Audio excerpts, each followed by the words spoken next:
بچوں کے ساتھ جاوید اقبال کھیل رہے تھے تو گیند جو ہے وہ دروازے کے شیشے کو توڑتی ہوئی ان کے کمرے میں جا گری۔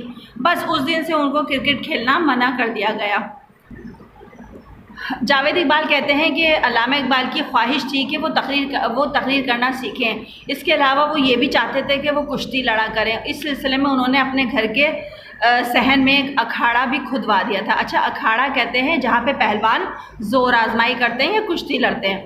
پھر بڑی عید کے دن وہ ہمیشہ ان کو کہتے تھے کہ بکرے ذبح ہوتے وقت وہ وہاں موجود رہے، یعنی کہ جب وہ بکرے ذبح ہوتے تھے یا قربانی ہوتی تھی تو وہ جاوید اقبال سے کہتے تھے کہ تم وہاں موجود رہو، لیکن اور ان کا خود کا یہ حال تھا کہ وہ خون بہتے دیکھ نہیں سکتے تھے۔ علامہ اقبال کو انگریزی لباس سے سخت نفرت تھی۔ وہ ہمیشہ شلوار قمیض اور اچکن پہننے کی تلقین کیا کرتے تھے۔ اچکن جو ہوتا ہے بہت ایک نفیس سا کپڑا ہوتا ہے اور کافی مہنگا، تو وہ اس کو کہتے تھے کہ وہ پہنا کرو۔ اگر وہ غلطی سے اپنی قمیض یا شلوار کا کپڑا بڑھیا قسم کا یعنی کہ مہنگا لے آتے تو علامہ اقبال بہت ناراض ہوتے اور کہتے کہ تم اپنے آپ کو کیا رئیس کا بیٹا سمجھتے ہو اور تمہاری طبیعت میں غرور کی بو ہے، عمارت کی بو ہے، یعنی کہ پیسے کی بو ہے۔ اگر تم نے اپنے یہ انداز نان چھوڑے تو میں تمہیں کھدر کے کپڑے پہنا دوں گا۔ انہوں نے کہا کہ اگر تم نے یہ نہیں سب کچھ چھوڑا تو میں تمہیں جو ہے کھدر جو ہوتا ہے نا، ایک کپڑا ایسا ہوتا ہے جو تھوڑا سا لو کوالٹی کا ہوتا ہے، تو انہوں نے کہا میں تمہیں وہ پہناؤں گا۔ اس کے علاوہ جاوید اقبال کو 12 آنے سے زائد قمیض کا کپڑا خریدنا یا 8 روپے سے زائد کے بوٹ خریدنا جرم تھا، یعنی کہ 8 روپے سے زیادہ کے جوتے نہیں خرید سکتے تھے وہ، اور اس کی سزا بھی انہیں ملتی تھی۔ ویسے اگر انہیں کبھی یہ معلوم ہو جاتا کہ آج وہ جاوید اقبال جو ہیں وہ پلنگ پر سونے کے بجائے فرش پر سوئے ہیں تو علامہ اقبال بہت خوش ہوتے۔ اس کے علاوہ جاوید اقبال نے اپنی زندگی میں صرف ایک بار بائسکوپ دیکھنے کی اجازت ملی تھی۔ تو وہ اچھا، بائسکوپ کیا ہوتا ہے؟ جیسے سینما ہوتے ہیں اسی طرح کا، پہلے جو ہے نا وہ فلمیں چلتی تھی تو وہ دیکھنے کے لیے لوگ جاتے تھے۔ تو وہ ایک انگریزی فلم تھی جس میں نیپولین کا عشق دکھایا گیا تھا، مگر انہوں نے کہا کہ مجھے یاد ہے کہ انہوں نے علامہ اقبال کو یہ بات نہیں بتائی، بلکہ یہ کہا کہ اس فلم میں نیپولین کے حالات زندگی ہیں۔ ابا جان دنیا بھر کے جرری سپہ سالاروں، جرری یعنی کہ بہادر جو جرأت مند ہوتے تھے، ان سے والہانہ عقیدت رکھتے تھے۔ وہ اکثر خالد بن ولید رضی اللہ عنہ اور فاروق اعظم رضی اللہ عنہ کی مثالیں یا واقعات بتایا کرتے تھے۔ صفحہ نمبر 28 پہ چلتے ہیں۔ آخری ایام یعنی کہ جو ان کی زندگی کے آخری دن تھے اس میں علامہ اقبال کی نظر بہت کمزور ہو گئی تھی، اس لیے جاوید اقبال کو یہ حکم تھا کہ وہ روزانہ اخبار پڑھ کے سنائیں۔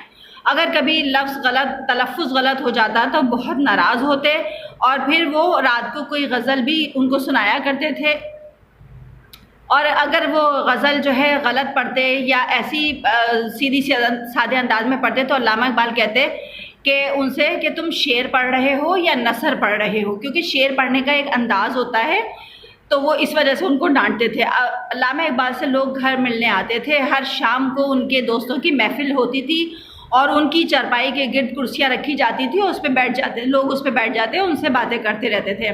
اور اگر کوئی خاص طور پہ جاوید اقبال کو یہ حکم تھا کہ اگر کوئی مباحثہ ہو رہا ہو، بحث ہو رہی ہو تو وہ موجود رہے، لیکن ان کو ان باتوں سے کوئی دلچسپی نہیں تھی اور وہ موقع پاتی وہاں سے بھاگ جاتے تھے، جس پر علامہ اقبال کو بہت دکھ ہوتا اور وہ اپنے دوستوں سے کہتے کہ یہ لڑکا میرے پاس بیٹھنے سے گریز کرتا ہے۔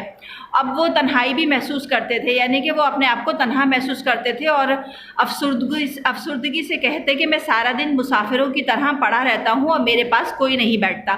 آخری رات یعنی کہ جو ان کی زندگی کی آخری رات تھی وہ ان کی چارپائی کمرے میں بچھی تھی اور ان کے جو عقیدت مند تھے، دوست تھے، وہ ان کے پاس کھڑے ہوئے تھے۔ جب جاوید اقبال اپنے ابو کے کمرے میں داخل ہوئے تو وہ ان کی نظر کیونکہ بہت کمزور ہو گئی تھی تو وہ پہچان نہ سکے۔ انہوں نے پوچھا کہ کون ہے؟ انہوں نے جواب دیا کہ میں جاوید ہوں۔ تو علامہ اقبال یہ سن کے ہنس پڑے اور کہا کہ جاوید بن کر دکھاؤ تو جانے۔ جاوید بن کر دکھاؤ جانے سے مراد یہ ہے کہ جاوید ہمیشہ یعنی کہ بہت اونچا نام، اور ان کی خواہش تھی کہ وہ بہت اونچا نام کریں۔ پھر وہ اپنے دوست سے کہنے لگے کہ چودھری صاحب اسے جاوید نامہ کے آخر میں وہ دعا خطاب با جاوید ضرور پڑھوا دیجیے گا اور اس جاوید اقبال یہ کہتے ہیں کہ اس رات ان کے ہاں بہت سے ڈاکٹر آئے اور ہر کوئی پریشان دکھائی دیتا تھا، کیونکہ ڈاکٹروں نے کہہ دیا تھا کہ آج کی رات بہت مشکل ہے۔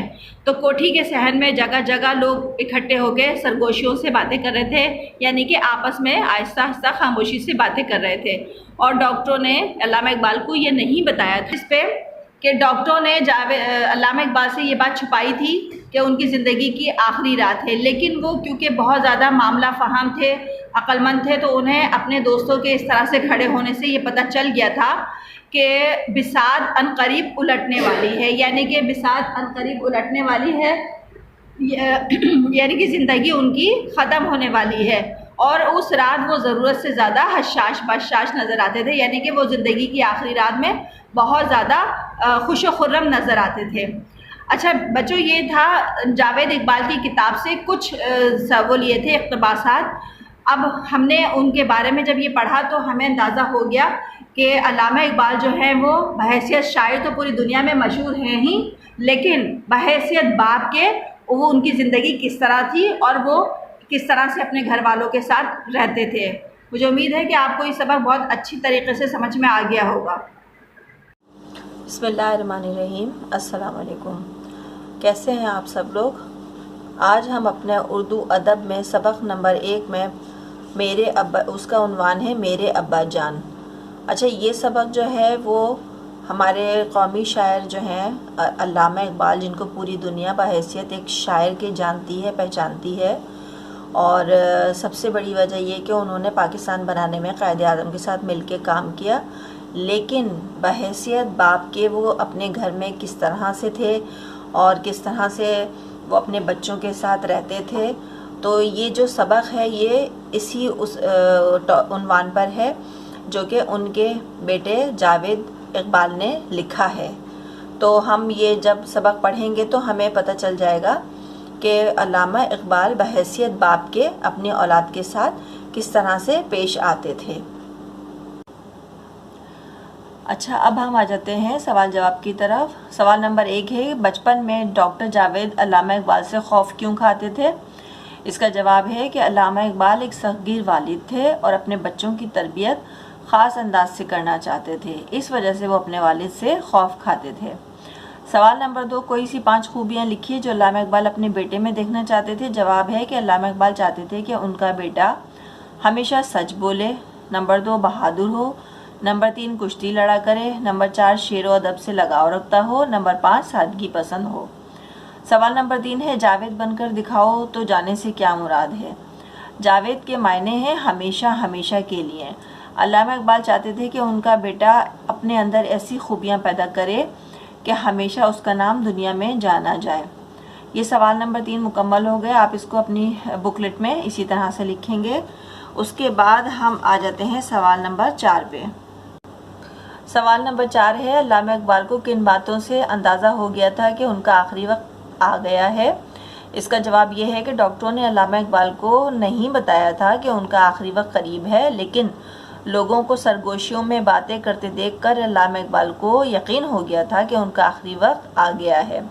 یہ آپ کے 4 سوال مکمل ہو گئے۔ اب آپ اپنی بکلیٹ کے صفحہ نمبر 13 پہ خالی جگہ پہ آ جائیے، خالی جگہ پر کریں۔ نمبر 1 ہے، علامہ اقبال دنیا کی نظر میں ایک ممتاز شاعر ڈیش اور پیغامبر کی حیثیت رکھتے ہیں۔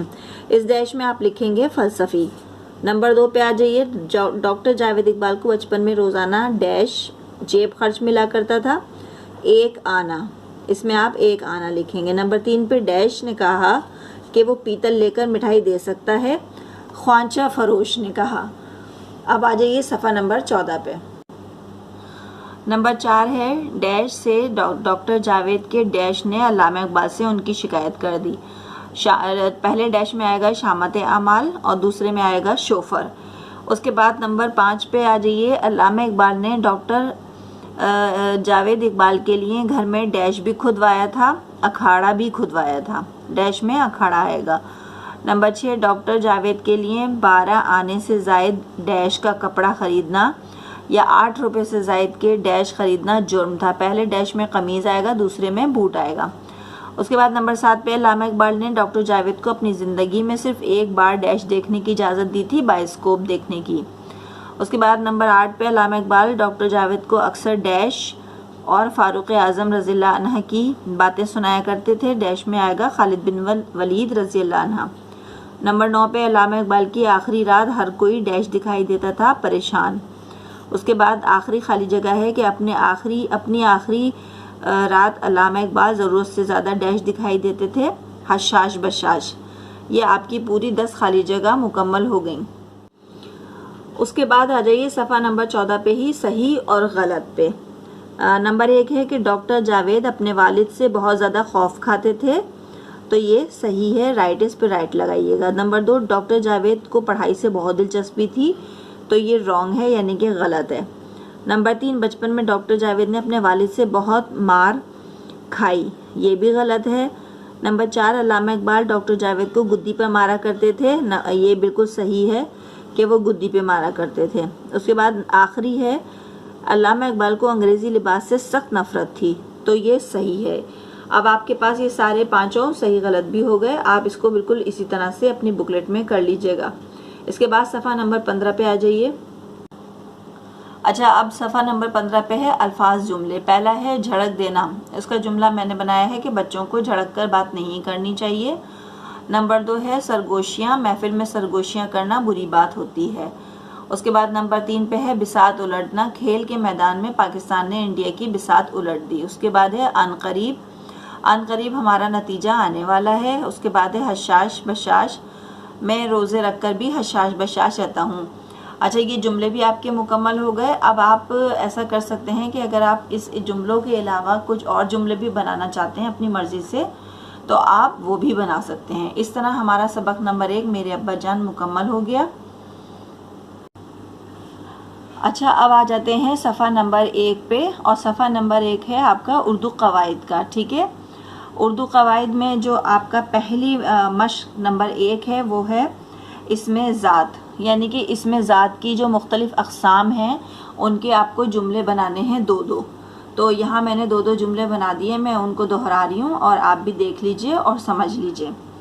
پہلا ہے جملہ میں نے بنایا ہے، یہ اسم آلہ ہے، اور اچھا تھوڑی سی یہاں پہ تعریف کر دیتی ہوں اسم آلہ کی، کہ وہ اسم جس میں اوزار کے معنی پائے جائیں یا کسی ایسی چیز کا نام جس سے کوئی کام لیا جائے، جیسے چاقو، چھری، خنجر وغیرہ، وہ اسم آلہ کہلاتا ہے۔ تو اسم آلہ کے 2 جملے یہ ہو گئے کہ یہ تلوار بہت مضبوط ہے، تلوار جو ہے وہ اوزار میں آ جاتی ہے۔